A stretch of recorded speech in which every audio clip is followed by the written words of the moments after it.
Hi, Peter Rose, Longwood Currency Trading. Today's discussion is going to be in homage to A.A. Milne's Winnie the Pooh's story in search of the Heffalump. Interesting correlation that I can form in my brain on this. I'm outside, as you can see, because this could very well be one of the last days of some of the prettiest fall foliage in New England that we're going to have in the area where I live, which is the Lakes region in New Hampshire. Because the winds have come up and it's getting very cold at night now. It's down, well, we hit 40 last night. It's been colder, but this week as we progress forward, it'll be down in the 30s, and it won't take much for the late fall storms that we're experiencing up here to knock the shit down of all the leaves, and they'll all be down. So I thought I wanted to be out here and see it. So anyway, here's a view of the diversity of the colors that we've got. You can see the reds, and then up higher we've turned to some darkish brown, very grays, and then off in the distance we've got the yellows that are beginning to mute and turn. And I'm going to walk over here and get out of the sun so I'm not squinting. And so Winnie the Pooh, yeah. Well, if you haven't read the story, it's a great story. It's not just for kids, it's a great story. So Winnie the Pooh and his friends, they go out to try to find the Heffalump. And they don't really know what the Heffalump is, but they're going to go out and look for it. And when they do find whatever it is that they're going to think is the Heffalump or whatever, it turns out to be something else. And isn't our trading a lot like that? Don't we get wound around the axle looking for the golden fleece, or that gold at the end of the rainbow, or whatever fantasy we have in our minds as to the millions of dollars we're going to make trading currencies? Is it possible to make $1 million trading currency? Well, yeah, and I hope to do that. I have a 6-figure account now, and I'll get started trading again here pretty soon. I probably will wait until the first of the year, and then I'll just start with a fresh slate and spend the rest of this year. I'm writing some computer program simulations. I've been backed up in book readings on different topics. I've got about 8 books that I'm looking to read. I've got some other projects that I've got to get going, and just I've been enjoying the fall season out here. I don't have to trade, and so that's probably good for me, because I don't have to do stupid shit and lose money. And I never will have to trade again. I don't have anything to prove. I don't have any money to make. The goal is to be consistent, to do it the right way, and to trade with that large account so that I've got a good enough base so that within 4 years, the goal is to try to get to $1 million.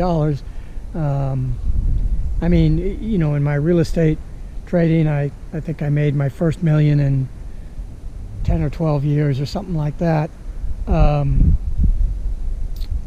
So I don't have 10 or 12 years. I'm 71 years old, so I'm not looking to spend the rest of my life sitting at a computer screen and banging away currency trades. I do this because I love it. It's an interesting, intellectually stimulating process for me, and that's why I do it. And I also do it to make the money, because the goal of the thing is to make money. That's how you keep score. You know, Linda Rachia, I think her name was, one of the original turtles, said, you know, at the end of the day, you've either won money or you've lost. You can do all the shit talking that you want, but you either win the game or you don't.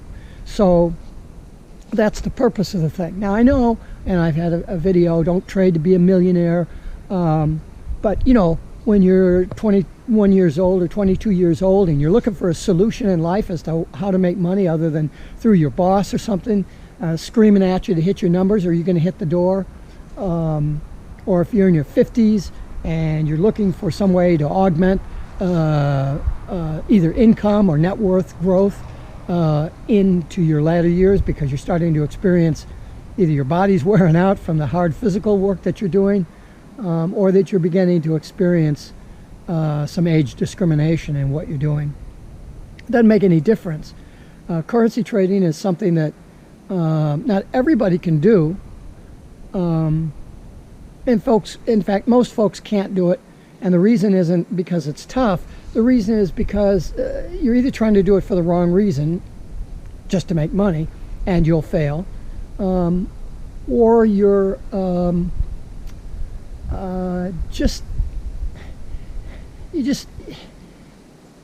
mean, how many times do I have to say it? You're not passionate about it. You have to really look at currency trading as being this really cool thing. Like, I'm looking at this beautiful fall that we're having up here. I love it. That's why I live here. There's our tree house. You know, we've got a tree house in our yard. Who the fuck has a tree house in their yard like that? I mean, this is great. I love this. And we'll walk down through the woods here a little bit. Show you the way down through the back of the house, going back past the screen house, and talk to you a little bit about the Heffalump. The Heffalump. We're going to be going for the Heffalump because it makes sense for us to, you know, to do that, to strive to get the skills in order to make money, and to make that money because it's interesting to play the game. And when you play the game, then you make a lot of money. And it isn't that the lot of money is the goal. The goal is to be consistent in the profits that you accumulate and that you take. You know, my friend Langers, the scruffy trader over in the UK, I don't know how many times the guy says, and he trades until he makes his wage for the day. Then he shuts it down. It's that kind of relaxed trading that enables traders to be successful. If you're trying to make $1 million, if you're trying to make a month's salary, it's so difficult to make that work because trading is so psychologically dependent. You read Mark Douglas's book, Trading in the Zone. If you haven't read that, you got to read that. It's probably, no, it isn't probably, it's more of a mind game than it is a technical pursuit, trading, that is. There was a book, marvelous book, written, I don't know, back in the 70s or something, called The Inner Game of Tennis. And it's just such a wonderfully revealing book of how a pro tennis player views their craft as opposed to the rest of the shitheads that are out there banging balls across the court. It's something that you might want to read and reflect on, because you want to be looking, you don't want to be looking for the Heffalump. You don't want to be looking for something that isn't there. You don't want to be looking for something that you think exists but really doesn't, and it's really in the form of something totally different. Be reasonable in your quest for the Heffalump. You know, in Sir James Fraser's marvelous book, In Search of the Golden Bough, it's a massive book, and it's on the required reading list for my advanced black belts. Books have a purpose for their writing, and the purpose of his book is, well, what is the golden bough and all that sort of stuff. Well, I've had many students read that book just because it was on a fucking reading list, and they get done with it, and I go, why did Sir Fraser write In Search of the Golden Bough? There were 3 reasons why he wrote that book. Well, I don't know. Well, go back and read the fucking book again, and then come back and tell me what those 3 reasons were. Don't tell me you don't know. Why do something if you don't know what the purpose of it is in the correct way? And in Jared Diamond's book, Guns, Germs, and Steel, I think it was that book, not Collapse. I think it was Guns, Germs, and Steel. I'm going to walk up this trail here. He was, the premise of his book was, he was a, not an entomologist or a botanist, he was an ornithologist, that's right, he's into birds. And he was in New Guinea. And he states the reason why he wrote that book right there in the beginning. And I've had students read that book, and I say, well, why did he write that book? Well, because he figured out that, you know, guns, germs, and steel, and, you know, that's why there was certain civilizations survived and others didn't. No, that's not what brought him to write the book. What brought him to write the book is he went to Ghana and he had a conversation with a fellow there, and the guy says, I don't understand it. People aren't any smarter in Europe than they are here in Ghana. They can't work any harder than we work. They didn't have access to any other information than we did, and yet they succeeded and we didn't. Why not? Why couldn't our society be the England of its time? Well, it's a good question. And I think it could be because they might have been looking for the wrong heffalump. Diamond identifies it as the guns, germs, and steel that affected the development of our Western civilization as we know it. But it's still searching for something, right? The guy had a very valid question. How come we fail? Everybody's the same. We all got the same fears, skills. Nobody's that much brighter than anybody else in any other society. I mean, you have people there at the 0.1% that are so astronomically brilliant, but you have those folks living in huts in the tundra in Africa, for Christ's sake. It isn't that they're not smart. They don't have the opportunity to be faced with solving quadratic differential equations, or cooking the master chef meals, or you know, designing cars or something like that. You tend to search for what your immediate needs are. Our forebears, right? They searched for roving game.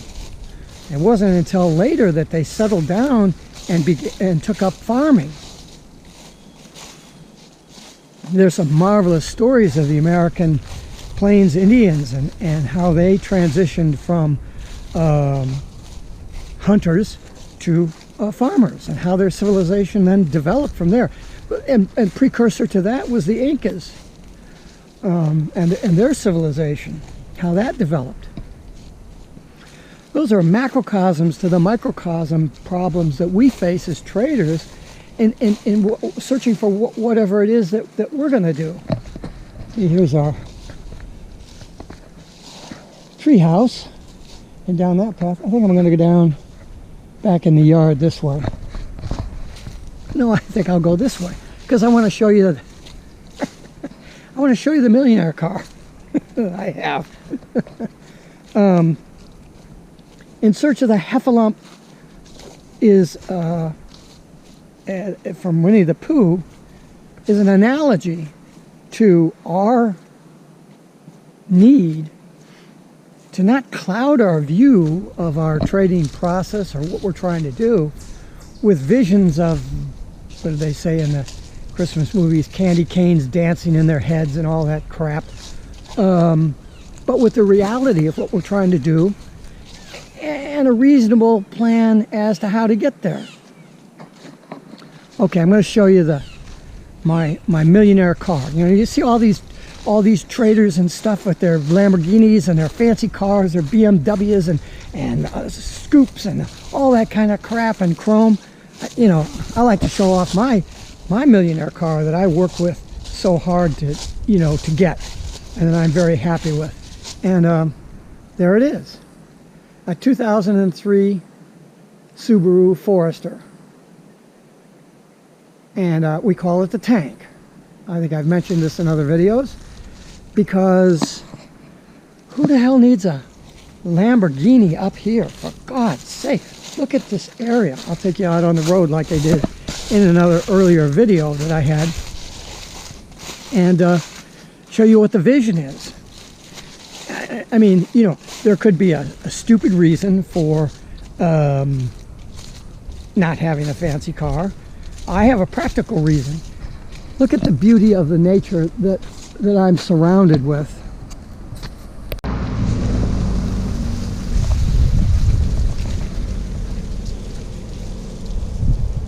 There's a road sign there because they're, as you can see down the road, they're building a house down there, and they're putting in the, well, they're not building a house there, it's way back in the freaking woods.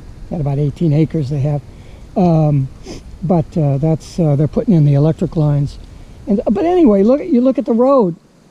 I mean, there's the road down that way, and if you go up this way, here's the road going up that way. So, boys and girls, what would you do with a Lamborghini except bottom it out on these hills? So that's one reason.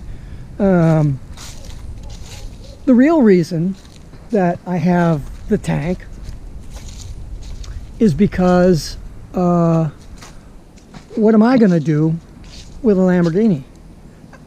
It's just a car. For me, it's just a car. I get from point A to B. I go from here to the grocery store. I don't need a Lamborghini to do that. What am I going to show? I'm going to show people how much money I have? Why? Who gives a shit? Who gives a shit how much money I have? Am I washing this thing out with the sun? I don't know. I'm just walking around here. Let me go stand in the shade. So I've got the tank. Anyway, one of the reasons I wanted to show you the tank, that was my, I don't have a Heffalump view of cars. I don't have this exaggerated view of what I need in order to make me happy. As long as I can get to the liquor store and get some good red wine, or the grocery store, or whatever, I'm doing fine.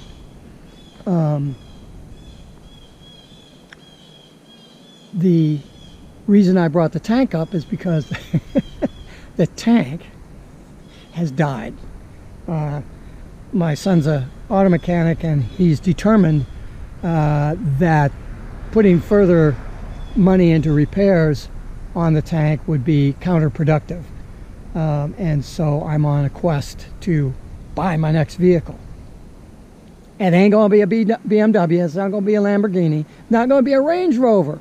I just want a, you know, just a truck, a little small pick-em-up truck that I can do the dump run, because up here in the country you go and do a dump run with your trash, and so I throw it in there, take it down to the dump. I kind of enjoy doing that. Put the dog in the car, we go for a dump run on Saturday. Yep, that's the way that goes. The other thing I think another truck would be nice is in the spring, summer, and early fall. My wife and I go kayaking quite a bit, and it's tough lifting the kayaks up on top of the tank. And so I think having a small pickup that we can throw the kayaks in there is going to work out really well. So I don't have a Heffalump view of my transportation needs. I'm trying to be practical and realistic. Could I buy a BMW if I wanted it? Oh yeah, I could. But why? I mean, it's not like I got millions and millions of dollars, so that a BMW price of $120,000 is a small percentage of that net worth. It would be a good percentage of that net worth. Why? You know, if depreciating assets that do no good other than to show your you know, how big your dick is or something off, if you're buying shit like that that's more than, oh, I don't know, 0.5% of your net worth or 1/4% of your net worth, you know, you're just really being stupid.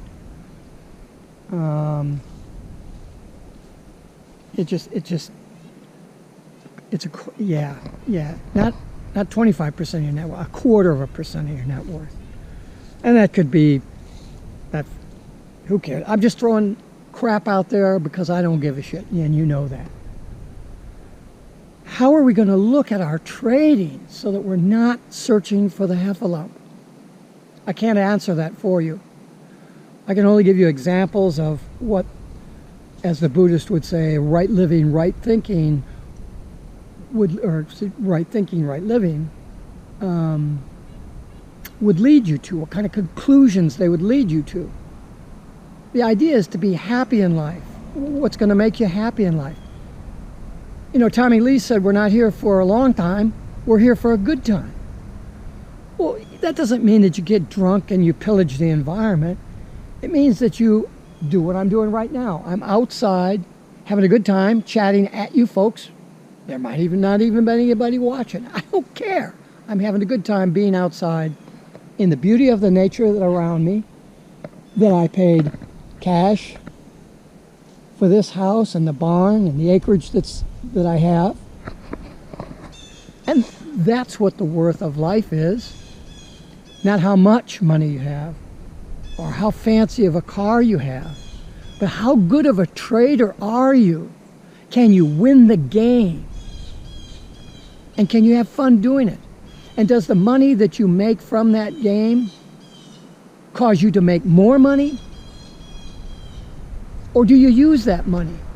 You know, Langer's, the scruffy trader, has said many times, when he makes money and he puts it into and it goes into his account, at the end of the month or end of the week, whatever time frame it is, he pulls some of that money out. What good does it do to sit in your account if you're not going to use it? And of course, somebody who's really greedy is going to say, oh, well, you got to use compounding to build that small account into a big account. Fuck you. You're not going to build a small account into a big account. You have to be really, really, really experienced to take a small amount of money and build it into a large amount of money. If you think any other way, you're kidding yourself. If you're a beginner trader or even an intermediate trader and you're thinking you're going to build a small account into a big account, you're wasting your fucking time and you're going to go broke. What you need to do is build skills and work hard at your job or whatever it is that you're doing so that you can accumulate $20,000 or $30,000. And it's with that $20,000 or $30,000 that you can pay yourself some good money, some pretty good money, and have that money start to accumulate. I mean, look, if I'm trading a $1,000 account and I make 0.5%, if I make 1% on my money, I make $10 a day.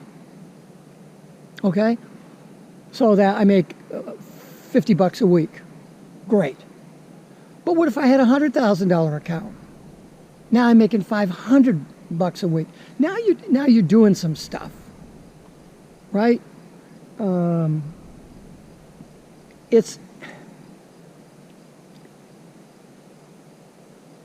relative. You're not going to win a swimming competition by just learning some basic swimming techniques and then jumping in the pool with the other competitors. You're going to have to spend some time swimming laps, short laps, and gaining your experience. So when the opportunity comes, you'll be prepared to take that next jump. You know, when I was a little kid, I swam. I loved to swim. I swam all the time, and I was a good swimmer.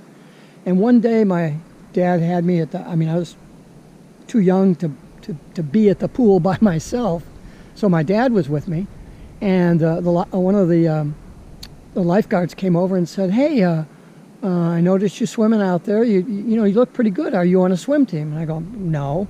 And he said, would you like to be? I go, I don't know. He said, well, you're good enough. You can come try out for the team. And I was ready because I had worked on this little piddly stuff, and I got accepted onto the team. Now, I swam for pleasure. I wasn't really swimming to be on a team and win medals, but because I did something that I was interested in and passionate about, I got on a team. So I was in a position where I could have done that had I chose to. I swam with them for a couple of months and decided that the rigors and time demands of that particular type of intense training, I wasn't interested in. I didn't have a passion for it.